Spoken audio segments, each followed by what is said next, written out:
ने मेरी माँ को तरपा तरपा के मारा। इस पूरे मोहल्ले ने मेरी अम्मी की चीखों पुकार सुनी, लेकिन उसको बचाने वाला कोई भी नहीं था वहां पे, उसका बेटा भी नहीं था।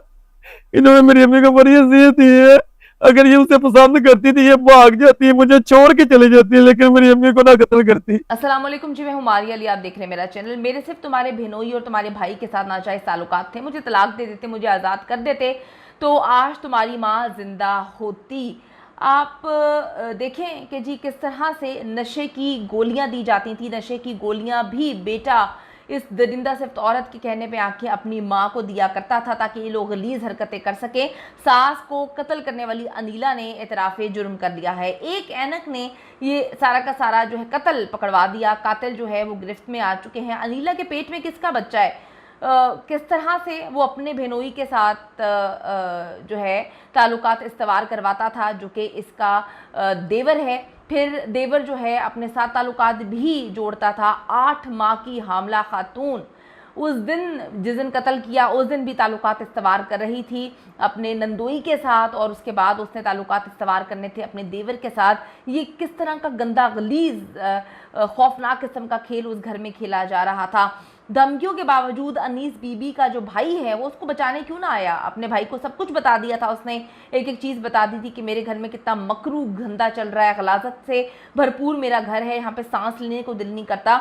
अनीला कत्ल के बाद फरार हो गई। किसकी शय पर फरार हुई और कौन लोग इसमें मिले हुए थे, आज की वीडियो में हम इस पर बात करेंगे। एक बड़े गंदा किस्म का, गंदा इसलिए कहूँगी, एक गलाजा से बड़ा खौफनाक किस्म का वाक़या पेश आता है लाहौर के इलाके इस्लामपुरा में, जहाँ पे नाजायज़ ताल्लुकात पकड़े जाने पर जो है एक दरिंदा सिफ्त औरत जो कि खुद 8 माह की हामला है अपनी सास को बेदर्दी से कत्ल कर देती है। और ये जो ताल्लुकात थे वो किसी और के साथ नहीं थे बल्कि उसकी अपनी नंद के शौहर यानी कि नंदोई के साथ थे और अपने देवर के साथ इसके नाजायज़ ताल्लुकात थे।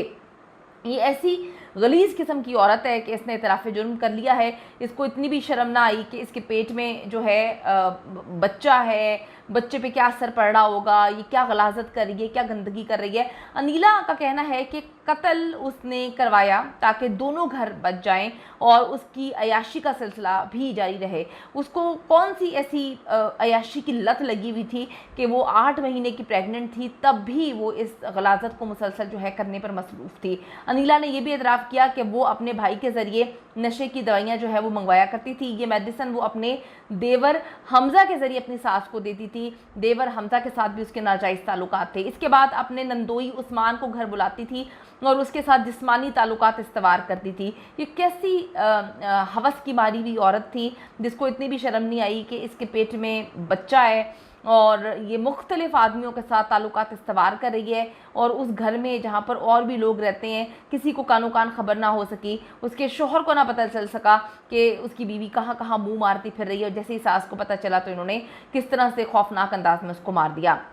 ये सिलसिला जी उस वक्त भी जारी था जब अनीला के पेट में 8 महीने का बच्चा था। अनीला जी इस वक्त पुलिस की हिरासत में नहीं है क्योंकि उसका आखिरी मंथ चल रहा है, बच्चा कभी भी हो सकता है। और पुलिस का कहना है कि हम इस हालत में उसको गिरफ़्तार नहीं कर सकते, जब उसकी डिलीवरी हो जाएगी तो उसको गिरफ़्तार किया जाएगा। उसने अपने शौहर को मुकदमे का मुद्दई जो है नुमान को मैसेज भिजवाया कि तुम मुझे तलाक दे दो, मामला ख़त्म हो जाएगा। ये काम तुम पहले कर लेती तो कत्ल करने की नौबत ना आती। अगर कोई औरत नहीं रहना चाहती किसी आदमी के साथ या आदमी नहीं रहना चाहता तो खुदा के लिए कत्ल गारत तो ना करें ना। आपके पास अदालत का रास्ता है, आप छोड़ दें अगले बंदे को। जब नुमान की माँ को कत्ल कर दिया अब इसको तलाक याद आ रही है कि मुझे तलाक दे दो। एक लड़की अपनी फुप्पो, सगी फुप्पो के घर, इसकी सगी फुप्पो थी, उसके घर बहू बनकर आती है और फिर अपने देवर और अपने नंदोई के साथ मिलकर अपनी ही सास को बेरहमी से कत्ल कर देती है। और उस सास का कसूर सिर्फ ये था कि जो गलाजत से भरपूर मकरू धंधा इन्होंने घर में शुरू किया हुआ था, गलाजत से भरपूर रिश्तों की पामाली और एक जिस्म का खेल इन्होंने शुरू किया हुआ था, दरिंदगी शुरू की हुई थी, उस औरत ने वो देख ली थी। इन्होंने तशद्दुद करके कत्ल करने से भी इनकी आग नहीं बुझती। इन्होंने इतना तशद्दुद करके उस खातून को मारा है और इसके बाद जब इसकी सांस मर जाती है, ये देख लेते हैं कि उसकी सांसें रुक गई है, वो मर गई है, तो ये फिर जो है उसके चेहरे पर जूते मारती है मरी हुई औरत के।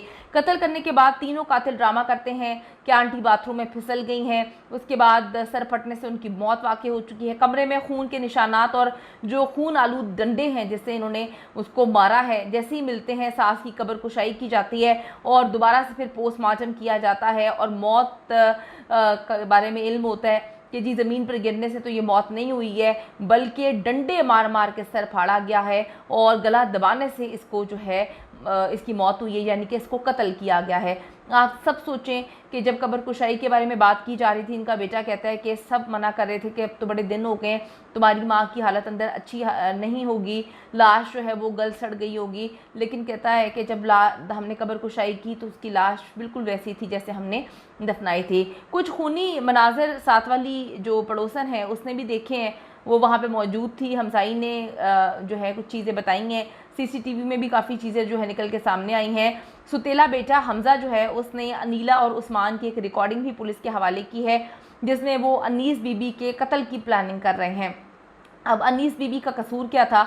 उसके घर में एक गलाजा से भरपूर खेल जारी था, जिसको शायद वो समझदार नहीं थी। अगर समझदार होती तो वो अपने भाई को ना बताती, भाई को बताया, भाई ने तो उसको बचाया भी नहीं, वो अपने बेटे को बताती, पुलिस को बताती, घर के बड़ों को इकट्ठा करती, बात करती, तो आज वो जिंदा होती। ये दरिंदे उसको कत्ल ना करते। अब आप देखें कि ये सुतीला बेटा था हमज़ा, इसने अभी पुलिस को एक रिकॉर्डिंग दी है जिसमें अनीला इसकी बहू और उस्मान जो कि उस औरत का बेटी का मियाँ था, उसकी रिकॉर्डिंग जो है वो पुलिस को मिली है, इसने दी है और उसमें बताया कि हम किस तरह से कत्ल करेंगे इसको।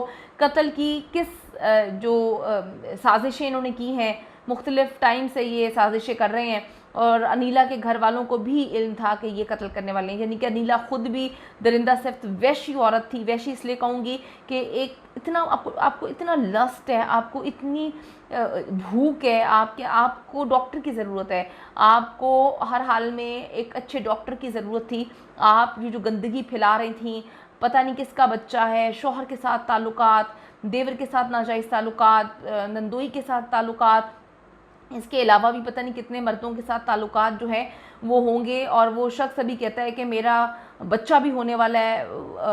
लोग सवाल कर रहे हैं कि तुम्हें कैसे पता कि ये बच्चा तुम्हारा है? पता नहीं कब से इस औरत के किस किस के साथ नाजायज़ ताल्लुकात थे। तो ये इतनी गंदगी एक घर में जारी थी और इस अनीला की फैमिली भी इसमें इन्वॉल्व थी। उनको पता था कि ये कत्ल करने वाली है सास को। अनीस बीबी को इंतहाई तकलीफ़ देकर जो है तशद्दुद करते हुए करंट लगा कर मारा गया है, यानी कि उसको इतना टॉर्चर किया गया, उसको इतनी बुरी तरह अज़ियतनाक मौत दी गई है। अब उनका बेटा इंसाफ की राह तक रहा है, बेटे का घर बर्बाद हो गया, उसकी बीवी मुंह मारने वाली औरत, बच्चा पैदा होने वाला है, पता नहीं बच्चा किसका है। उसके बाद बहन का घर तबाह हो गया, बहन का शौहर जो है वो कातिल निकला और उसी की बीवी के साथ मुंह मारता था। एक भाई जिसको था तो सुतेला, लेकिन अपने भाइयों की तरह जो है इसने रखा था और माँ ने अपने बेटे की तरह पाला था, वो अलग जो है वो कातिल बन गया। तो पूरा घर एक औरत ने अपनी एक वैशी आदत, अपनी एक गंदगी, अपनी एक जो है नीच हरकत की वजह से, जो कि उसको मुंह मारने की आदत थी। जानवर इस तरह से मुंह मारते हैं, यानी कि उनको समझ नहीं होती, उन बेचारों के पास अकल नहीं होती, उनको पता नहीं होता क्या करना है। किसी इंसान को अगर आप इस तरह से आउट ऑफ कंट्रोल देखें तो फिर उसको डॉक्टर की ज़रूरत है। उसके अंदर इतनी गंदगी भरी हुई थी कि उसको रिश्तों का ही नहीं इल्म हो सका। उसके पेट में एक बच्चा है, उसको उसके बारे में उसने नहीं सोचा। तो हम हुकूमत वक्त से अपील करते हैं कि इस दरिंदा सिफ्त औरत को कड़ी से कड़ी सज़ा दी जाए। जैसे ही इसकी डिलीवरी हो, इसको सज़ाए मौत से कम जो है कोई सज़ा नहीं मिलनी चाहिए। इसको ऐसी सज़ा मिलेगी तो इल्म होगा कि जो है रिश्तों का तकद्दुस होता है, जिनको पामाल करना गुनाह कबीरा होता है।